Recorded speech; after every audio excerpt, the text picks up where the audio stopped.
So speaking of process, so this just sort of gives a summary of what really has to happen in the transaction from really start to close. When we work with clients, we kind of break this up into different phases. And the first phase is we call it, really we're preparing. We're kind of just kicking the tires of the business, trying to understand what the sellers are wanting to achieve, and we're sort of now starting to create a transaction blueprint.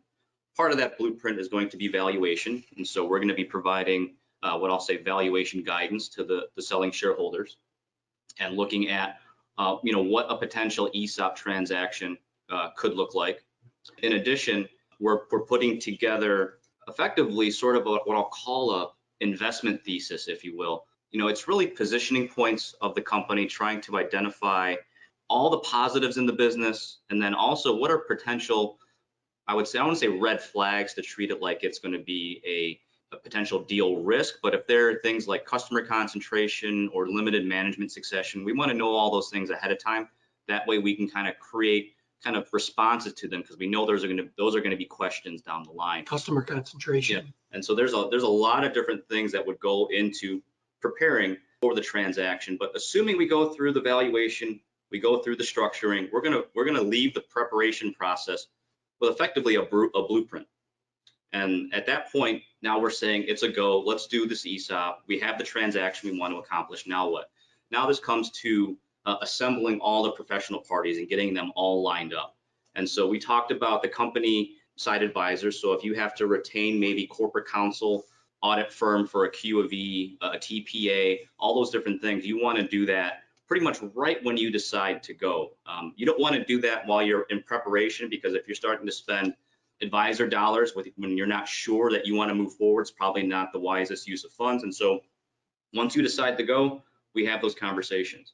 Then we start talking to ESOP trustees and interviewing, who is the best fit for that trustee position for this company and this transaction.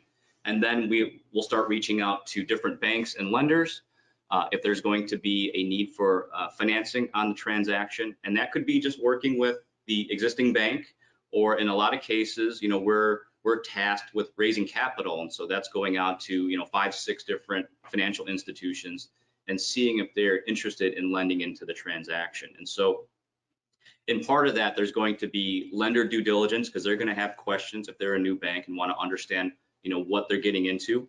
And at that point, we would be asking for sort of non-binding term sheets from the lenders saying, well, what do you think a potential financing package is? And so right now, again, we're getting everything sort of lined up, everything organized for when we actually start the transaction process, which is phase 3.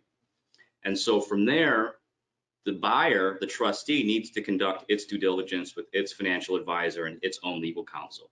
And so we're going to make available all the documentation that they request, set up a data room, host various management meetings with the trustee team so they can get comfortable with the business, again, understand the risks that are in the business, and effectively do their own analysis and valuation to make sure that they know what they're buying and that they're comfortable with the transaction as a whole.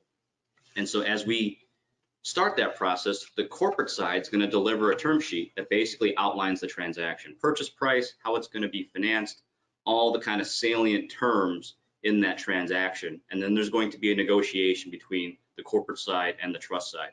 So third party independent negotiation, trying to narrow down a transaction that both sides can find acceptable.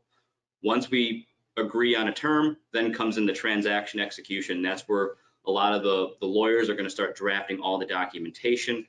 If there's going to be any final negotiations, that's going to happen at that point. And then if there's any other due diligence items from either the bank or the trustee side, we're going to fulfill those right away as to not to kind of derail the process. Once that all is completed, you kind of send around signature packets, sign the documentation, fund the transaction, and you're closed.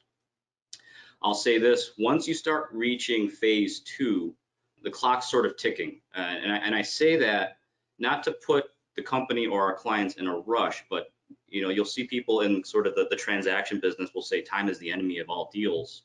That's because unexpected things can happen. I mean, if you think about, back in January or February of 20, you were in the middle of a process, and then March hit, and then we were in a pandemic. Your deal got derailed. particularly hopefully if it was delayed, even worse so, because it could have closed before all of that. And so you can't plan for some of these kind of unknowns, but you want to have a thoughtful, planned process that doesn't go too fast, but is on a sort of rail and keeps people accountable towards a goal.